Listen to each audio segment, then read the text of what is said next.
내 안에 가장 귀한 것 예수를 알미라. 그 은보다 더 귀한 것 예수를 알미라. 반갑습니다. 우리 서로 반갑게 인사 나누겠습니다. 반갑습니다. 네, 오전에도 뵈고 저녁에도 뵈니 저는 더 반가운 것 같은데 어떻습니까? 더 반가우십니까? 어쨌든 한 주간의 삶 속에서도 하나님께서 붙들어 주시고 인도해 주셔서 한 주간의 지금 어느 때보다도 은혜가 넘치는 복된 저와 여러분의 삶이 되기를 주님의 이름으로 간절히 축복합니다. 아멘. 아마 아주 오래전에 유행했던 책으로 기억하고 있습니다. 빌 하이빌스 목사의 너무 바빠서 기도합니다라는 말도 안 되는 제목의 책이 있었습니다. 한마디로 앞뒤가 안 맞는 말이죠. 너무 바빠서 기도한다니요. 오히려 이렇게 얘기해야 되는 것이 맞지 않겠습니까? 너무 한가해서 기도합니다라든지 너무 바빠서 기도하지 못합니다라고 한다면 우리 모두가 수긍할 텐데 그 책의 제목은 상식을 뒤집는 너무 바빠서 기도합니다라였습니다. 우리가 기도를 잘 하지 못할 때는 대부분 너무 바빠서 기도를 하지 못합니다. 그런데 너무 바빠서 기도한다니요. 그런데 우리 주님은 정말 그러셨습니다. 너무 바빠서 기도하셨습니다. 우리 주님의 행적을 쭉 따라가다 보면 어떻게 이 상황 속에서도 주님은 기도할 수 있었을까? 물음을 던질 수밖에 없습니다. 그런데 간혹 이런 분들이 있습니다. 하나님의 아들이시니 가능하지 않겠습니까? 라고 얘기하시는 분들이 있습니다. 그러나 정말 중요한 사실을 놓치고 있음을 우리는 알아야 됩니다. 예수님께서 이 땅에 오실 때는 인간의 몸으로 오셨다라는 사실을 우리는 결코 잊어서는 안 된다라는 것이죠. 우리가 똑같이 슬퍼하고 기쁨도 느끼고 피곤을 느끼기도 하셨던 인간의 몸으로 살아가셨음을 우리가 깨닫게 된다라면 주님께도 그것이 결코 쉬운 일만은 아니었음을 우리는 분명히 기억해야 합니다. 예수님에게 밤은 언제나 기도의 시간이었습니다. 예수님은 가장 분주한 시간에도 한적한 곳을 찾아가서 하나님 앞에 엎드리셨습니다. 누군가 그러더군요. 예수님의 위대한 힘은 바로 하나님 앞에 엎드림에서 온다라고 말입니다. 전적으로 공감이 가는 말입니다. 하나님 앞에 엎드리는 것은 하나님의 마음이 내 마음보다 크고 하나님의 생각이 내 생각보다 깊다고 믿기 때문입니다. 하나님과 깊은 사귐은 우리 속에 있는 어둠과 불안과 염려를 몰아내게 됩니다. 불안과 두려움을 극복하게 해주죠. 지쳐 쓰러졌다가도 다시 일어설 힘을 주게 된다라는 것입니다. 우리가 산후라면 늘 어깨에 무거운 짐을 진 것처럼 무거운 까닭은 왜일까요? 왜 이렇게 삶이 고단하고 왜 이렇게 삶이 어렵기만 한 것일까요? 참으로 많은 이유가 있을 것입니다. 그러나 신앙적인 빛에서 본다라면 그것은 바로 하나님과 대면하는 시간을 마련하지 않았기 때문입니다. 하나님 앞에 엎드리는 시간이 없기 때문에 그렇습니다. 하나님보다 내가 하고 있는 일, 그리고 우리 마음이 이 땅에 묶여서 하늘을 바라볼 여유가 없습니다. 한마디로 우리가 세상에 매여서 영적으로 고갈되어 감에도 충전하지 못하는 인생을 살아가고 있다는 것이죠. 이런 예가 어떨지 모르겠습니다. 우리가 다 차량 운행하다 보면 기름을 주유해야 하죠. 기름이 다 떨어지면 어떻게 합니까? 다시 기름을 넣든지 전기를 충전하든지 가스를 충전해야만 그 차는 움직일 수 있습니다. 그런데 우리는 영적으로 우리가 점점 고갈되어 감을 알면서도 전혀 하나님으로부터 충전받을 생각을 하고 있지 않다라는 것이죠. 그것이 바로 우리 삶 속에서 일어나고 있는 너무나도 안타까운 현실이라는 것입니다. 그렇게 우리는 분주함 가운데서도, 때론 풍랑이 있는 우리 인생의 바다 한가운데서도, 염려가 해일처럼 몰려올 때도 우리는 따로 기도하는 시간을 마련해야 합니다. 잠들기 전도 좋고 새벽녘에도 좋습니다. 일하다가도 좋고 걷다가도 좋습니다. 누구하고 얘기하가도 좋고 그냥 잠깐 쉬는 시간에 커피 한 잔 먹으면서 기도해도 좋습니다. 이처럼 하나님 앞에 선다라는 것은 지금 내가 몰두하고 있는 일에서 잠시 눈길을 돌리는 것입니다. 고요한 가운데 세상에 매인 우리의 마음을 열고 하나님께 드리고 우리의 눈길을 돌려서 하나님만을 바라보는 것이죠. 정말 이 상황에서 하나님이시라면 어떻게 하실까? 이 질문 하나로 우리는 충분히 기도할 수 있습니다. 내 상황이 어려울 때, 내 마음이 어려울 때, 누군가로 인해서 내 마음에 상처를 입었을 때 주님 앞에서 조용히, 주님 이럴 때 내가 어떻게 해야 합니까? 주님 내 마음은 골마만 가는데 내가 어떻게 해야 합니까? 조용히 물을 수 있는 것 아니겠습니까? 이것이 바로 기도라는 것이죠. 이것이 바로 하나님과 대면하는 것입니다. 너무 하나님 앞에 엎드리는 것을 어렵게 생각하지 않았으면 좋겠습니다.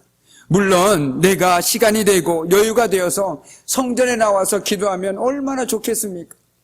그러나 내가 성전에 나올 수 없는 상황이라고 하더라도 내가 기도를 포기해서는, 하나님 앞에 엎드린 시간을 포기해서는 내가 결코 살아갈 수가 없다라는 것을 우리는 분명히 깨달아 알아야만 하는 것입니다.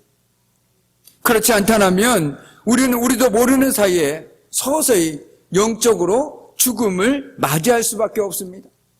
어느 순간 그래서 깜짝 놀라게 되죠. 내 믿음이 어디 가버렸지? 내가 하나님을 의지했고 하나님을 뜨겁게 의지했던 그 믿음이 어디 가버렸지? 언제나 내 입술에는 원망과 불평뿐이고 걱정뿐이고 한숨뿐인 인생을 살아갈 수밖에 없습니다. 그것이 바로 영적으로 죽음을 맞이하는 사람들의 공통적인 삶의 모습이라는 것이죠. 믿음으로 사는 것보다 세상의 눈으로 사는 것이 더 익숙해지기 시작합니다. 하나님과 상관없는 삶이 더 편안해지더라는 것이죠. 교회를 안 가면 안 갈수록 마음이 편안해집니다. 기도 자리를 멀리하면 멀리할수록 내 마음에 평안이 찾아옵니다. 이것은 바꿔 얘기하면 우리가 영적으로 죽어가고 있다는 사실을 단적으로 보여주고 있다는 것입니다. 한마디로 지금 우리의 믿음의 삶에 경고등이 들어와 있다는 것이죠. 어떻게 해야 합니까? 그 경고등을 빨리 꺼야 하지 않겠습니까? 그러나 우리가 하나님 앞에 서는 순간 그렇게도 우리를 힘들게 하던 일도 정말 여기서 끝났다, 더 이상 소망이 없다라고 생각하는 그 순간에 주님 앞에서는 아무것도 아니라는 것을 새삼 깨닫게 되어진다라는 것입니다. 누군가는 얘기했습니다. 음식도 맛이 있듯이 기도에도 맛이 있다라고 말이죠. 그 맛을 경험한 사람은 굳이 기도해라라고 얘기하지 않아도 기도할 수밖에 없다라는 것입니다. 여기 제가 맛있는 음식을 한번 맛보았습니다. 너무 맛있습니다. 누가 얘기하지 않아도 그 맛집을 찾아갑니다. 거리가 얼마가 되든 상관이 없습니다. 왜요? 그 음식이 나에게 너무나도 맛있어서 내 머릿속에서 빙빙 맴돕니다. 마찬가지죠.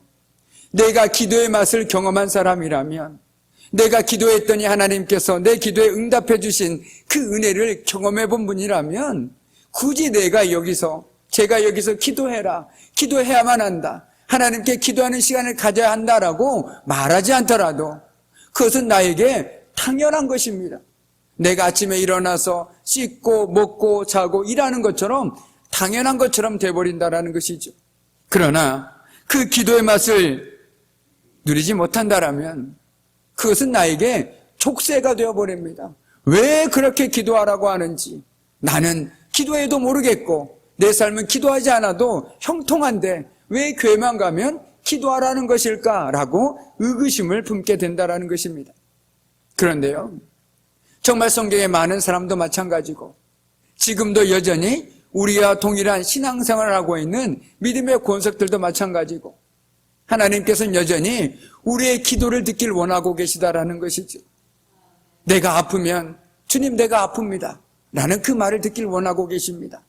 내가 힘들면 힘들다라는 말을 듣길 원하고 계시다라는 것이죠. 하나님께서는 우리의 모든 것을 알고 계십니다. 여기 부모님들이 계시는데 자녀들 눈빛만 봐도 자녀가 어떤 상황인지 어떤 마음인지 다 알고 계시지 않습니까? 그런데도 알면서도 때로는 모르는 척 하실 때도 있지 않습니까? 그러면서 기다리죠. 이 자녀가 본인 입으로 말하기를 기다려줄 때가 있다라는 것입니다. 아버지, 어머니, 내가 힘듭니다. 나 좀 도와주십시오. 그 말을 기다리면서 오히려 한 발짝 뒤로 물러서서 기다려줄 때가 있더라는 것이죠. 그런데 하나님께서도 그럴 때가 있더라는 것입니다. 정말 우리가 믿음으로 하나님 앞에 나가서 하나님 내가 너무 힘듭니다. 하나님께서 내 삶에 좀 들어오셔서 내 삶을 어떻게 좀 해주십시오라고 내가 내 입술로 고백하길 원할 때가 있더라는 것이죠. 그렇기 때문에 우리가 하나님 앞에 나가야 하는 시간들이 필요한 것이 바로 여기 있다라는 것입니다. 내가 기도하지 않으면 내 마음은 세상에 꽁꽁 얽매일 수밖에 없습니다. 보이는 것, 들리는 것, 그것들에 얽매일 수밖에 없다라는 것이죠. 주님께서도 기도하지 않으셨습니까? 우리가 잘 알고 있는 것처럼 주님께서는 굳이 어찌 보면 기도를 하지 않아도 될 것 같은데도 불구하고 늘 바쁘지만 기도하셨습니다. 한적한 곳에서 하나님 앞에 엎드려 기도하셨습니다. 바로 그 순간이 하늘의 능력을 덧입는 시간이요, 바꿔 얘기하면 하나님께 모든 것을 내려놓는 시간이었습니다. 우리는 잘 알고 있습니다. 주님께서 많은 기적과 이사를 베푸실 때 많은 사람들이 메시아다, 이분을 왕으로 삼자라고 주변에서 웅성웅성되었죠. 그런데 그때 주님께서는 어떻게 하셨습니까? 그 자리를 빨리 피하셔서 바로 하나님 앞에 엎드려 기도하는 시간을 가졌다는 것입니다. 하나님께 모든 것을 내려놓는 시간이었기에, 그 엎드림의 시간이 있었기에 우리 주님께서는 많은 사람들이 자신을 왕으로 세우려 하실 때도, 그리고 모든 사역에서 지치고 피곤할 때도 흔들리지 않고 자신의 길을 올곧게 묵묵히 걸어갈 수 있었던 것입니다.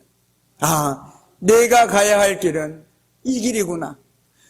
하나님께서 나에게 원하시는 길은 이 길이 아니라 이 길이구나. 비록 힘들지만 내가 가야 할 길을 가야겠지. 그렇기 때문에 주님께서는 그 모든 유혹과 어려움 속에서도 흔들리지 않고 그 길을 갈 수 있었던 것입니다. 왜요? 날마다 기도하면서 하나님의 뜻과 주님의 뜻을 맞춰갔기 때문에 그렇다라는 것입니다. 우리 역시도 때론 삶에 어려움이 있을 때 기도하는 것은 쉽습니다. 삶에 어려움이 있으니 주님께서 도와주셔야 하기 때문이죠. 그러나 정말 우리가 평안할 때 나를 통해서 하나님이 원하신 뜻이 무엇일까? 그리고 내가 하나님께서 내 삶을 통해서 이루고자 하는 것이 무엇일까? 기도하며 간구한다면 그 순간에 하나님께서 분명 저와 여러분에게도 동일한 은혜를 주실 것이라고 믿어 의심치 않습니다. 우리 주님께서는 그렇게 엎드림을 통해서 길을 잃지 않을 수 있었고, 또한 초심을 잃지 않을 수 있었고, 가야 할 길을 담대하게 걸어갈 수 있었던 것입니다. 우린 늘 이렇게 얘기하죠. 첫사랑을 기억해야 된다. 하나님의 은혜를 기억하고 살아가야 된다. 말은 쉽습니다. 그러나 우리는 분주한 세상 속에 살다 보니 어느새 세상 속에서는 그것을 잊어버릴 때가 있습니다. 저도 잊어버릴 때가 있습니다. 그런데 유독 그것을 기억할 때가 있습니다. 바로 기도할 때입니다. 내가 이 자리에서 기도할 수 있는 그 이유도, 은혜도 하나님께서 나를 이곳에 불러주셨다는 걸 깨달을 수밖에 없기 때문입니다. 그리고 기도하는 그 순간에는 내가 정말 어떤 사람인지를 적나라하게 깨닫게 된다는 것이죠. 아, 내가 정말 이렇게 연약하면서도 교만했구나. 내가 하나님께 이렇게 얘기하면서도 섬김을 받으려고 내가 교만을 부리고 있었구나. 이 모습들을 보게 되면 저 역시 얼마나 부족한지를 깨닫게 되더라는 것이죠. 물론 우리가 삶에 어려움이 있을 때 하나님께 부르짖어야 합니다. 하나님 도와달라고 기도해야 합니다.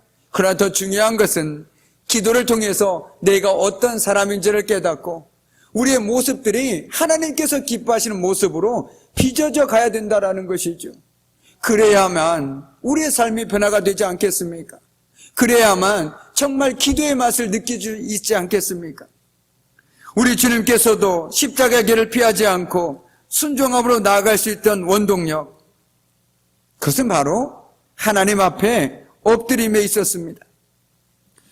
그리고 우리 주님께서는 우리가 보았을 때도 한없이 부족한 사람들을 하나님의 뜻에 순종함으로 제자로 세울 수 있었습니다. 우리 12절 말씀을 함께 읽도록 하겠습니다. 12절 말씀입니다.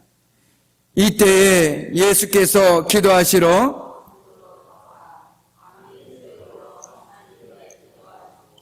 아멘. 그런데 오늘 예수님께서 기도하시러 간 이때가 언제인지가 참으로 중요합니다. 이때는 주님께서 사방에서 수많은 대적들로 인해서 시험을 당하시던 때였습니다. 참으로 마음이 어려운 때고 상황이 복잡하던 때였죠. 그런데 주님께서는 바로 그때 산으로 기도하러 가셨습니다. 당시 주님은 바리새인과 서기관들로부터 율법을 범하는 자라는 낙인이 찍혀 있었습니다. 그리고 그로 인해서 생명의 위협까지도 받고 있었습니다. 그런 상황 속에서 주님께서는 산으로 올라가셔서 기도하러 가셨다라는 것이죠. 오히려 주님께서는 상황이 어려워질수록 더욱 하나님 앞으로 나아가셨습니다. 그리고 지상 사역 이후를 위해 사도들을 세우실 결심을 하시고 먼저 기도하시러 산으로 가셨습니다.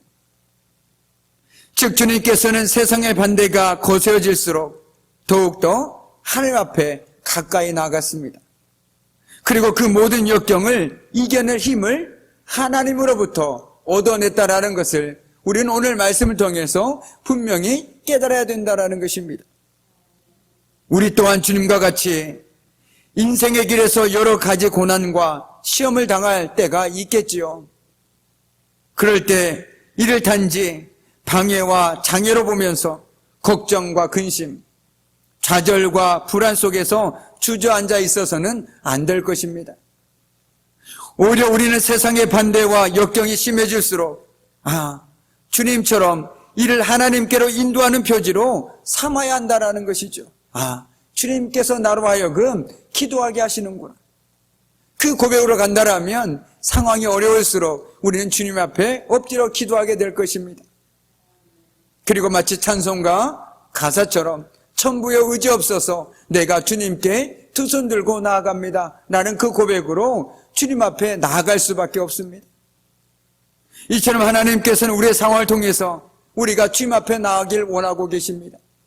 그리고 그 순간에 주님 앞에 우리 모든 것을 쏟아놓기를 원하고 계시다라는 것이죠. 우리가 삶이 어려울수록, 내 마음이 어려울수록 하나님 앞으로 나아가 엎드려야만 합니다. 우리는 세상으로부터 오는 반대와 시험을 오히려 은혜의 기회로 역전시키는 지혜로운 사람이 되어야겠습니다.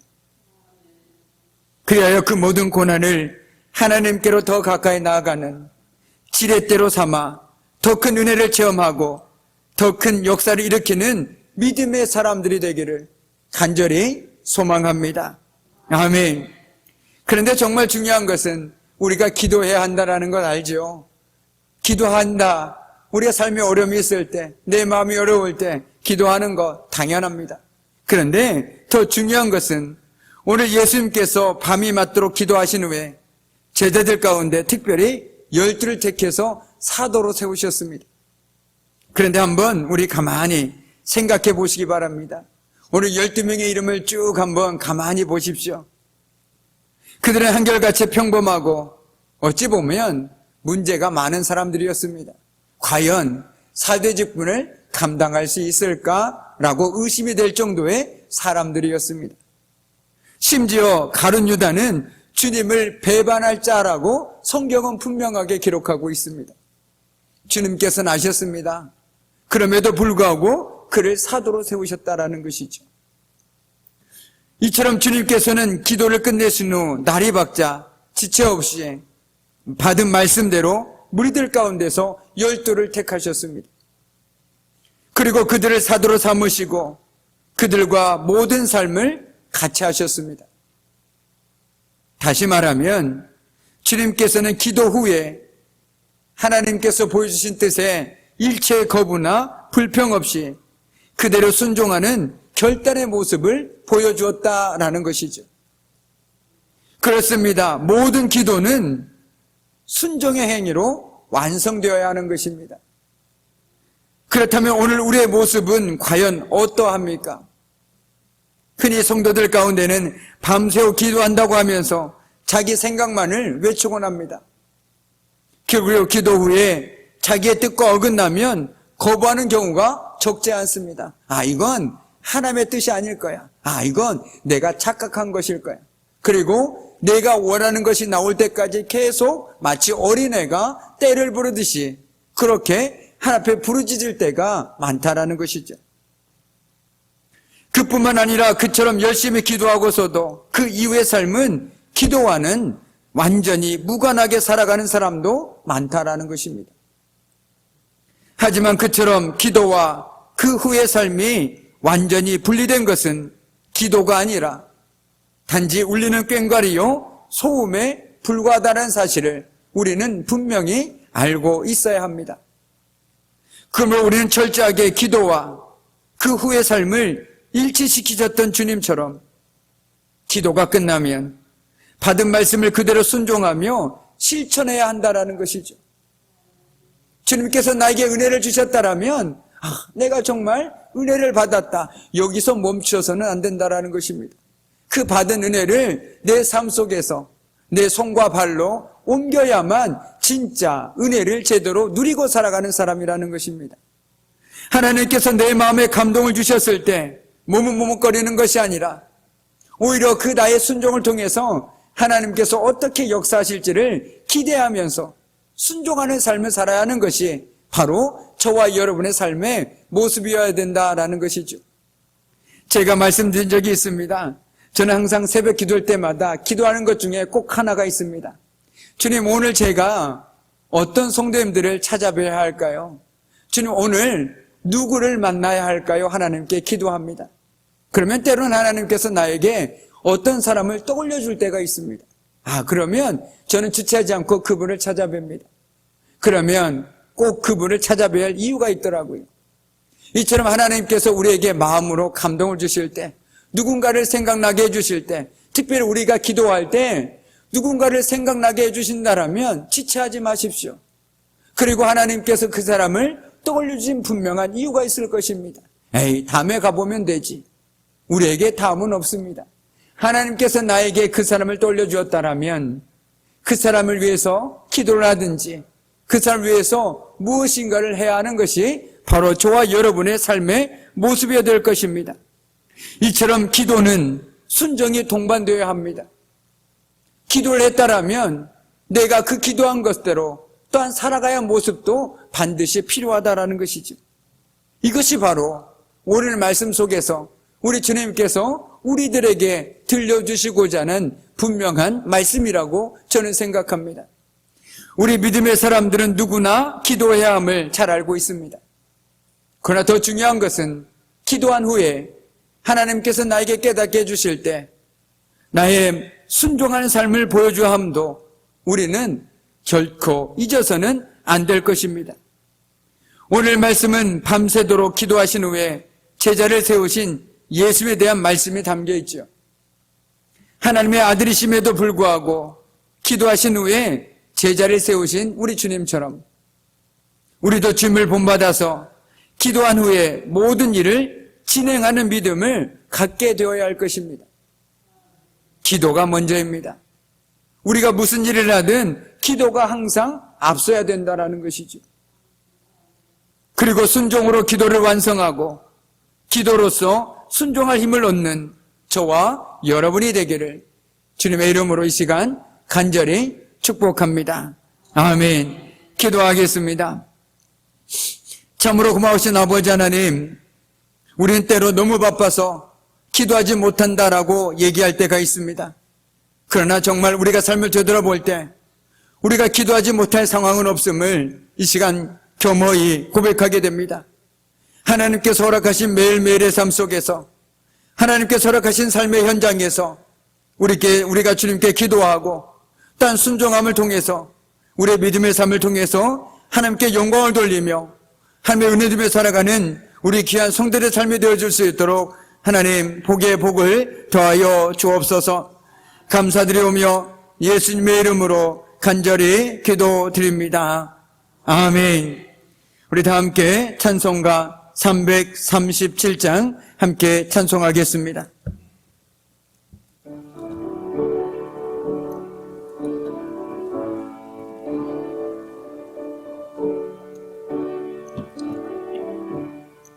내 모든 시간 모든 짐을 주 예수 앞에 아뢰이며 근심의 사이 날 돌아보사 내 근심 모두 맡으시네 무거운 짐을 나눠지고 견디다 못해 쓰러질 때 불쌍히 여겨 구원해 주리 그의 주리 모든 예수 내 모든 괴로움 닥치는 말라 주 예수 앞에 아뢰이며 주께서 친히 날 구해주사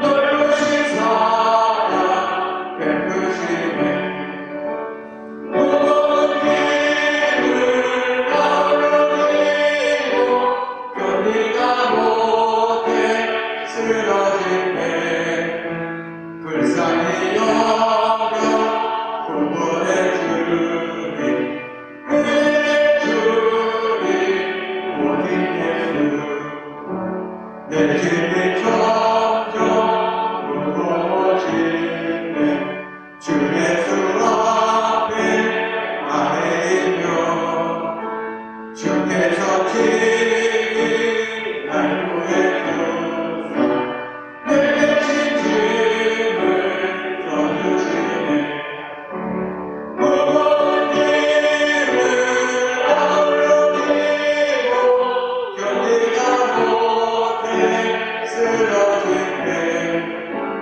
불쌍히 여겨 구원해 주리 그의 주리 모든 예수 마음의 시간 무서운 죄는 주 예수 앞에 아뢰이며 예수는 나의 능력이 되사 세상을 이길 힘 주시네 무거운 짐을 나눠지고 견디다 못해 쓰러질 때 불쌍히 여겨 구원해 주리 그의 주리 모든 예수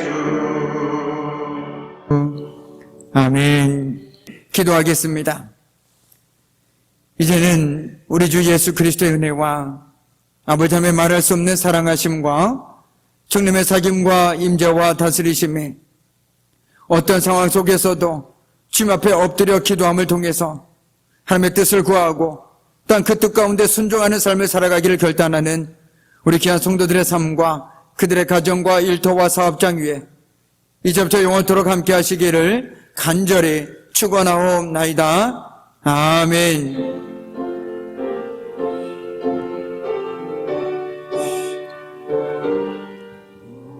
보좌 앞에 모였네